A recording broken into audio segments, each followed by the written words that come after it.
I'm Will, and this is a talk that is trying to do, I think, two things. There's a problem that this ecosystem in particular is on the cusp of as you move beyond having a chain that's doing a bunch of financial things to transient messages that are going to be there, as you get into user-generated content and trying to do utility things. The question is, what is that contact with reality? What do you need to prepare for? Where are the stumbling blocks going to be? So, I'm going to try and talk a little bit first about what is working, what decentralized infrastructure looks like, and then what it isn't yet, and what we need to solve. And then try and give a little bit of a comparison about steps forward and things that we can do better right away to speed up that process. Lessons we can learn that have already been taught. My name's Will. I'm wearing several hats. One of them is running some VPN software. Previously, I've done a bunch of things around Filecoin, IPFS, decentralized storage. I also help run Tor exit infrastructure, so I have some knowledge at the ISP level of what that process of running traffic that does generate a lot of abuse complaints and a lot of adversarial traffic. So we have both traffic that we send out that is actually illegal or port scans or things that cause people to be unhappy. And as you get to user-generated content, this is the harder part. So one story to keep in mind, and this influenced me a fair amount when I started doing this about a decade ago. I was in Seattle, and at the time, there was a couple that were sort of running a bunch of the privacy events in Seattle. They were big supporters of Tor and having privacy. And they ran a Tor node from their house. And at some point at 6 a.m., the police showed up, knocked on the door with a warrant, seized all of their equipment, had them come out in dressing gowns to be questioned. And it was really traumatic for the entire community. And they said, but we were running Tor. You know what Tor is. And the police said, yes, but we thought maybe you were also running illegal stuff from the same network as Tor. We couldn't be sure, so we needed to look at your stuff.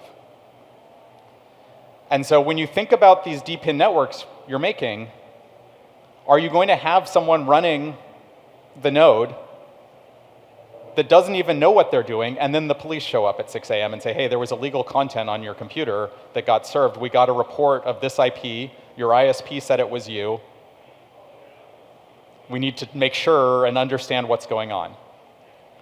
I think that's a bad case. I think we want to avoid that because that's not a good impression for the user. So we either need the user who's running that to know what they're getting into, or we need to build the system in a way that the user isn't getting police showing up at 6 a.m. saying you were serving illegal content.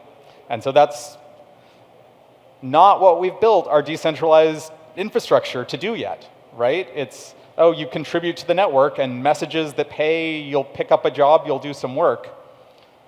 Where's the control to make sure you're not getting the police, right? This is a balance that I think we haven't had the big moment that really scares people yet, but it's coming. So, what do we have? When you look at infrastructure in DWeb or Web3 or whatever, we started with a set of big proof of work infrastructure providers that had a lot of GPUs or ASICs or something. And so they had a lot of compute. And we've subsequently scaled down the compute, right? Like, we still want correctness and so forth, but we're trying to like make this a thing that is more decentralized. There's like, okay, well, we can do validators. We don't have to pay the cost of all of this power and GPUs. And then after that, great, we can have DePIN. We can have end users running light clients or doing some computation with just desktop class traffic. So we've looked at like this range of compute is the main thing that we've scaled in terms of these different points. So through that, on all of these, we're very good at connectivity and availability, right? To make the money, you need to stay online. You need to keep doing the work that you're supposed to. You need to do your blocks. And so we have an incentive structure that keeps people really good at availability all the way down to DePIN. Even if you're just a desktop user, I think what we've found from DePIN is that many of the DePIN things are actually running on pretty high availability networks because they want to maximize their rewards. And if you're actually doing it on sketchy Wi-Fi and you're offline half the time, you're not making as much. So it's a pretty easy move of centralization of saying, okay, we'll put it in the local data center at least and do a little bit better. We're good at correctness. People are doing the right thing that the protocol says they're doing to make the money. That's tied in. There's not a lot else. Those are the two things that we've actually incentivized through this protocol. So let's contrast that to sort of internet infrastructure, what actually is there on ISPs. So here's like 3 classes of things that are out there, right? And so beyond availability, we need to care about bandwidth as this scales. Bandwidth isn't free, so how are we going to actually price traffic as that grows? Because if that's just this implicit, oh, you send messages, what's the motivation? Why am I actually serving things back to end users or whatever? We don't have that feedback loop. And for many of these decentralized protocols, it's much easier for me, both for my liability and for my bandwidth costs, to not serve the content and say, well, one of the other ones will serve it. Why would I pay the extra bandwidth to also have to take on this risk? So we need to figure out how we make sure that bandwidth is priced in. We understand what bandwidth is available. There's like a pretty deep non-linear market for how bandwidth costs, and we don't have any model for even describing that. So if I go into a data center, my cost to get 10 gigabits of connectivity is not 10 times 1 gigabit. It's like 2 times. And so that market underneath this is not one that we have any model for when we just are sending messages. So we're stuck at the consumer level for pricing. The other one that I referenced at the beginning is user-generated content. So once you're taking content from someone and then publishing it back, what happens when it's illegal content? What happens when it's copyrighted content? Who's taking on that liability? And so if you, as the DePIN operator or the full node that's sending content out, end up serving this content that's copyright or illegal, you take on the liability in most jurisdictions of store and forwarding it. And we've got several problems here. One is the laws are per country. So you can't give one architecture or one guidance of how to do this safely, because whether you can classify as an ISP and have a safe harbor or less liability, that design really depends on what country you're in. So many countries, like the good news, many countries have laws that say, well, ISPs are not illegal, right? In the same way that there's bad people who use roads, we don't like go after the roads as the problem. There's many people who do bad things on the internet, we don't go after the ISPs as the problem.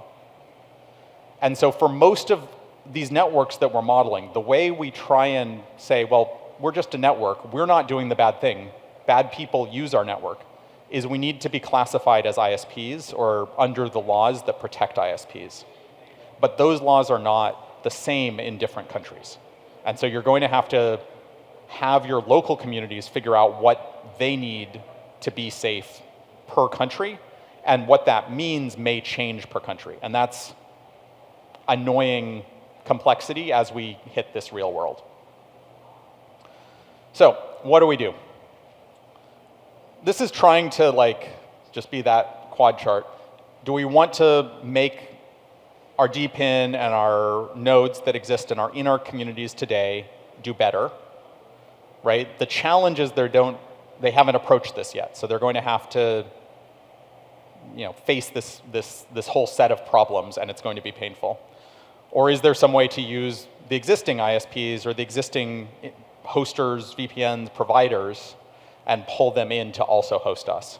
And there it's about, like, they've got their strategies around how they take customers, right? If you go and try and get a VPS, most VPSs want you to sign up, want a credit card.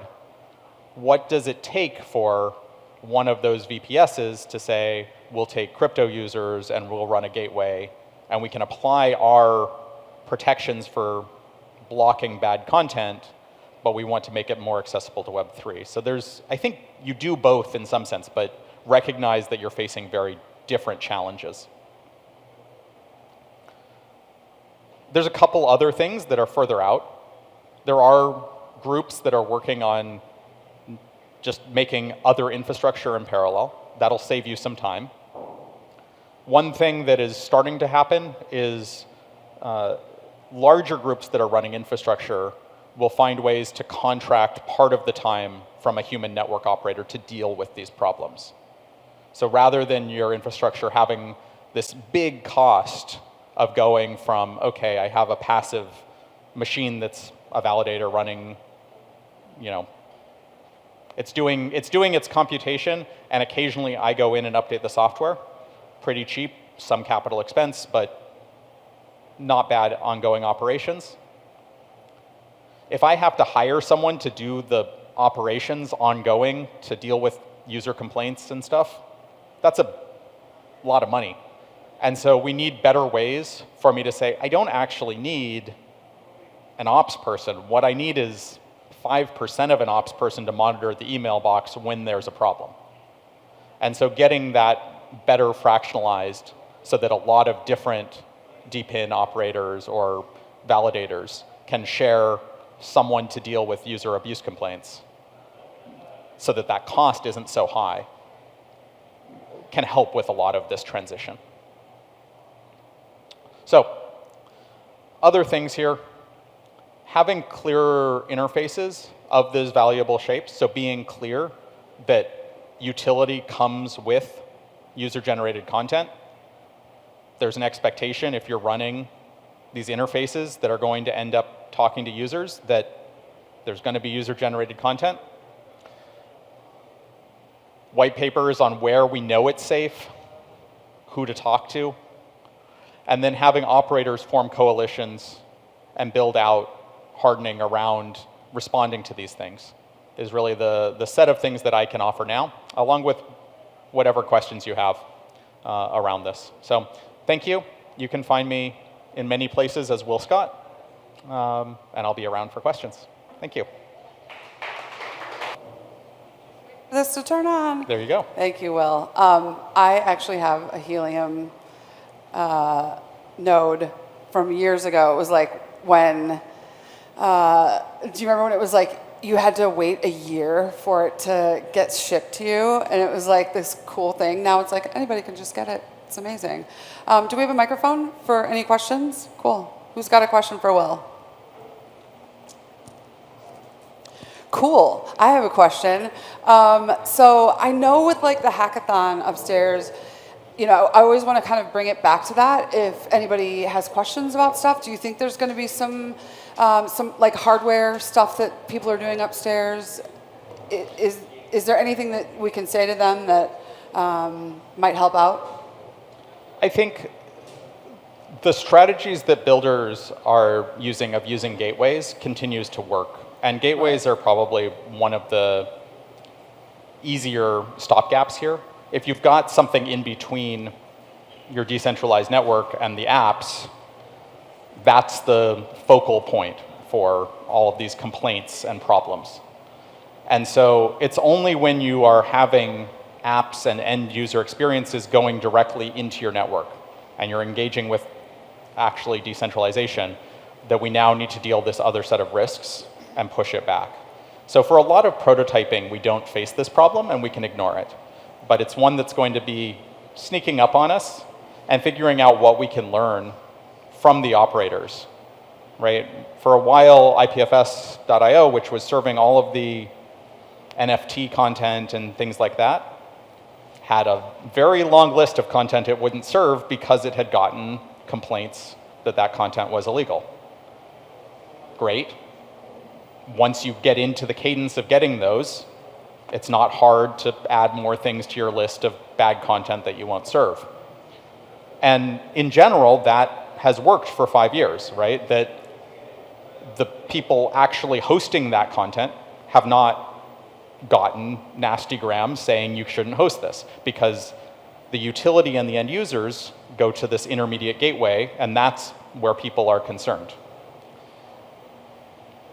As you get rid of that centralization point and move to something decentral, we're going to have to reinvent that on all of our individual validators, all of our nodes that are actually serving stuff.